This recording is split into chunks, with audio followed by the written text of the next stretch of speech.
Hi everyone, it's Katie from Chords Records. I am going to do 25 albums from the last quarter of a century. So basically my favourite 25 albums of this century. We're at 2025 now, and this is inspired by The Long Cut. I thought it was a really great idea for a kind of video, and I know Digital Gramophone and Mazzy got involved, and I know that's a little kind of group of friends, but I just thought, you know what, they need an Australian perspective, so I'm going to pitch in. But before I do my 25, and I'll go through them quite quickly, I'm just going to do 3 or 4 honourable mentions. So it's everything from 2001 upwards. So Decemberists, Hazards of Love, 2007. I absolutely love the Decemberists. They didn't make my top 25, but I just thought I'd feature one of their albums. The next one is one of the kind of new wave of young female singer-songwriters that have been kind of absolutely taking over the world in music over the last 4 or 5 years. I think the pick of the crop is Lizzie McAlpine. This is her album Older from 2024. We saw her live in concert in Sydney. She's an absolute star, the real deal, and her songwriting is beautiful. So that's Lizzie McAlpine.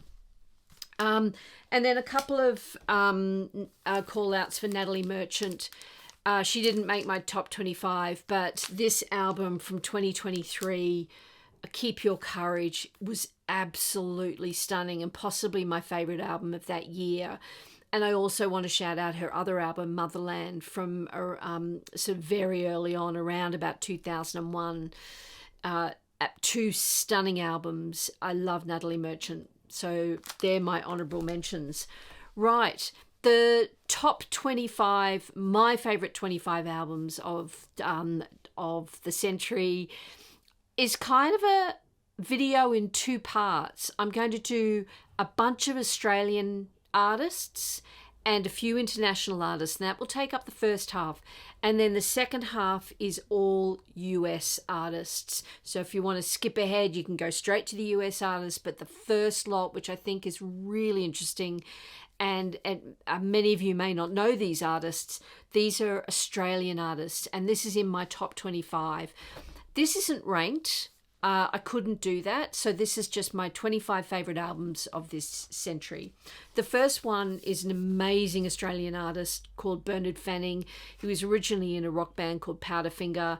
He's been a solo artist for a good 25 years. This was his album, Civil Dusk, Brutal Dawn. 2 very different albums with the thematic concept of the 2 different titles there. This his songwriting is beautiful, his voice is beautiful, and this album was released in 2016. The next artist is, of course, one of our greatest Australian exports, Courtney Barnett. This was her, I could have picked any Courtney Barnett album, to be honest, but this was her latest, 2021. Things Take Time. Absolutely fantastic Australian songwriter with that kind of almost spoken word storytelling. Brilliant songwriter. The next couple are a couple of hip hop bands, and they're both from the same year actually. But the first one is The Herd. So this is from 2008. This album, Summerland, released on Elephant Tracks label, which is no longer, I don't think. Absolutely a brilliant Australian hip-hop of its time. The Australian hip-hop scene at the time was amazing. And then the other one is Hermitude Threads. This is an absolute classic album. Both of these are hard to get now on vinyl. We got them at the time. So 2008, The Herd and Hermitude Threads. And then a couple more Australian artists. Ocean Alley. They've put out a lot of different music over the last 10 or 15 years. Indie rock. This is Chiaroscuro, I think. And this would have been released around about 2018, I think. And then finally, Tame and Parlor. You're probably all familiar with Tame and Parlor, an amazing kind of indie rock, psych rock post-rock album. Actually, it's not my final Australian album. This was the 2012 Lonerism album. And then, yes, finally, my favourite Australian band of all time, and this is Art of Fighting. Now, this particular album is not my favourite album of the last 20 years, but we had a bunch of records. Probably, we think it's now about 12 albums go missing during our renovation. We don't know what happened to them. We've never been able to find them. And they were our favourite albums. They were all clustered together, and they've walked somehow. So my favourite album is an album called Runaways. But this is also brilliant. All their albums are brilliant. They no longer play together, but this one was this Lunar Low was a bit later. It was about 2009, I think, but Runaways, which is my favourite album of theirs, was 2007. Art of Fighting, an incredible Australian indie rock band. Right, now a few international artists, 4 or 5. Tegan and Sarah. I couldn't do a top 25 of the last 25 years without featuring Tegan and Sarah, an amazing Canadian sister group, brilliant songwriting of their time again. And this was their classic album, The Con, from 2007. This is a band, Jordi Geiger from Bristol, which this was released 2024. One of my top 2 or 3 albums from 2024. Absolutely stunning album. Look them up, or him particularly. It's mainly the same guy. But Jordi Geiger, multi-instrumental, world music, pop music, rock music. It's just everything. It's stunning. That's from Bristol in UK. And then Of Monsters and Men, obviously the brilliant Nordic band. Absolutely love these guys. Seen them live many years ago. This album particularly, which one's this one, called Beneath the Skin, is absolutely outstanding. Probably, what is this, 2014 or something? And then finally, an artist I've spoken about before, Beside the Analog Sea, from the UK. At the time, his name was Tammy Adams, but they are now known as Tammy Adams. Just in the last year, they've had a change of life. Still producing amazing music. We've got several of the artists when they were formerly known as Tammy Adams. This is a stunning album, Beside the Analog Sea. So look them up. They're now called Tammy Adams. All right, now we get into the American music. I'm going to just put it out there right now. I have no Wilco, and I know the guys that have done this have all featured their favourite Wilco album, probably one of the great albums of the last 25 years. I've only just started getting into Wilco, so it's a bit of an acquired taste for me. I'm starting to learn about them. And I recently got the Rhino Hi-Fi album. That Wilco haven't been as big in Australia as they clearly are in the US, and I had a blind spot about them, so I'm very, very excited to kind of dive into them and learn about them a little bit more. I have a lot of Americana though. The first one being John Prine's last album, The Tree of Forgiveness. This album is just so poignant, and particularly all the more so knowing it was his last album before he unfortunately succumbed to COVID. This is a stunning album, and it is in my top 25 of the last 25 years.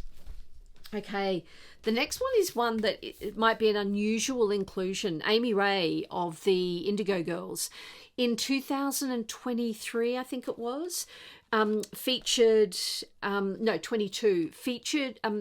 this album, If It All Goes South, and it was quite a political album.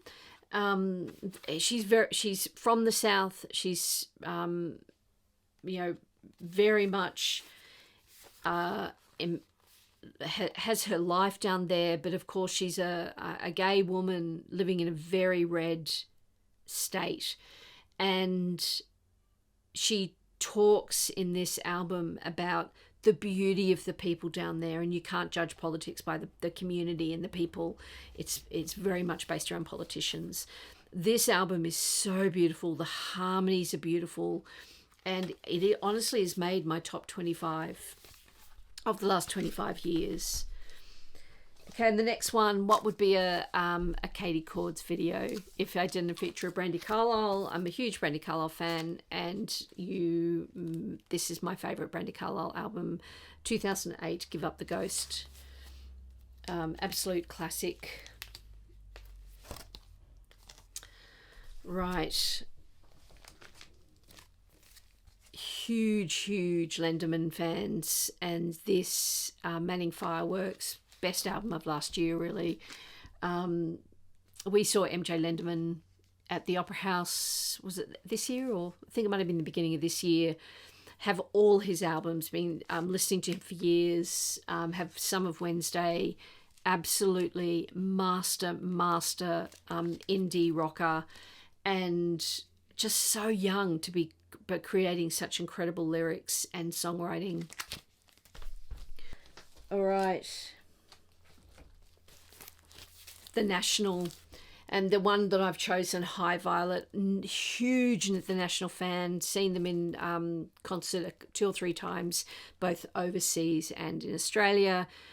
This album is just stunning. This was our audiophile version. Beautiful album. And this was a 2010, The National. Right. One of my favourite artists in folk music is Paddy Griffin. And my gateway into Paddy Griffin was this stunning 2002 album, A Thousand Kisses. To me, it is still a perfect album, still a masterpiece.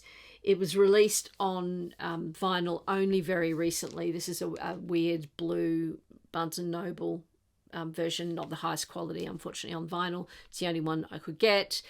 But honestly, this album is so beautiful. And the wonderful thing about Paddy Griffin is her lyrics and her singing from other people's perspectives. She's just an absolute master. Love this album, and it absolutely had to make my top 25 albums. Oh, and one of my favourite artists of all time, Jason Isbull, and of course his masterpiece Southeastern. If you saw my top albums of this year so far, his Foxes in the Snow has made that, is my number 1 album this year. But this one, of course, was from, what was this, 2013, I think. Absolute, this is kind of the album that kind of sent him into the stratosphere. It's an absolute brilliant album, and it's an excellent entry point into Jason Isbell, if you're not familiar. This is a beautiful album. This was recently re-released. This is the Civil Wars, Barton Hollow. They were a couple, and unfortunately they went their separate ways, John Paul White.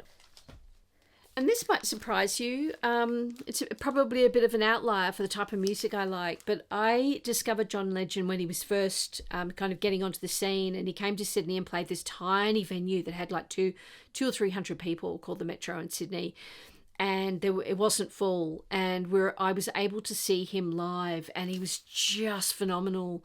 I bought the album at the time, 2004, Get Lifted. This is my original. Absolutely brilliant album. St. Vincent, we have nearly all of St. Vincent's albums, and this was her 2024 All Born Screaming album. This was an absolute rocking album, amazing guitar, amazing production. This artist is just phenomenal. St. Vincent, Annie Clark, also known as. Brilliant album. I'm just thinking now, nearly every one of these artists I've seen live, so it does kind of make a difference when you see them live. Here's one I haven't seen live, is Noah Kahan. Again, probably a bit of an outlier. Probably it might be a bit too poppy for some of the vinyl community, but this is my deluxe version. of Stick Season. I absolutely love this album. I love it loud. I played it often when it came out. When the deluxe came out, I played it a lot. When the live at Fenway Park live album was released last year, I bought that one. I absolutely love Stick Season. I can't wait to see what his next album is. Only a few more, 2 or 3 more. Norah Jones, Come Away With Me. How could you complete a top 25 albums of 2025 really without this? This was just such a phenomenon at the time. It's sort of long forgotten by many people, and I guess a lot of younger people wouldn't even be familiar with it. But when this album came out, she was the it girl. It was such a cruisy, jazzy, soulful album, and I thought I need to include it in my top 25. And then finally I have 2 more, keeping to the female jazz vocalist pianist theme, Diana Krall, Live in Paris. This was another album which I really played non-stop. It was such a phenomenal live concert that she did in Paris. She was at her absolute peak, and this was the audiophile one, released limited numbered edition, mastered by Bernie Grumman off the original analog tapes. I had to get it, but this originally came out in 2002. And then finally, Explosions in the Sky. This is the only instrumental on the list, and this album, The Earth Is Not a Cold Dead Place, we saw them perform it in its entirety last year at the Sydney Opera House as a 20th anniversary reunion or something like that. It came out in 2003. Seeing it live was an epiphany. It was an absolute revelation, and I had forgotten how brilliant this album was. So it's a newly acquired vinyl from that concert, but this makes my top 2025 list. So there you have it. I hope you've enjoyed my list. Let me know in the comments if there are any surprises, and I'd love to know any additions that you would add to your top 25. I'll see you in the next video. Bye.